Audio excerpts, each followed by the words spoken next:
هی مارکوس، چطوری؟ چه خبر مرد؟ تو پمپ بنزین چی کار میکنی؟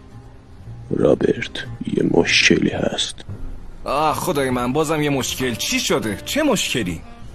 من اشتباهی توی باک تویوتا کمری خودم شیر کمتر به 1% ریختم. تو یعنی الان باکتو به جای بنزین با این شیرایی که اینجاست پر کردی؟ باورم نمیشه. یعنی به جای بنزین از این شیرای پرچرب تو باکت ریخت؟ شیر کمتر به 1%. خیلی خب متوجه. بهتر از پرچرب 3%. فهمیدم، ولی میخوام ایشلم رابرت.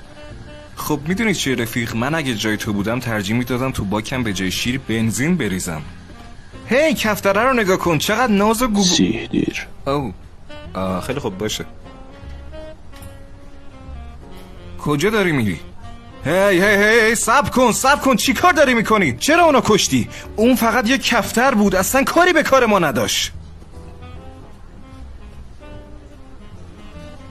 ببخشید رابرت، باشلا.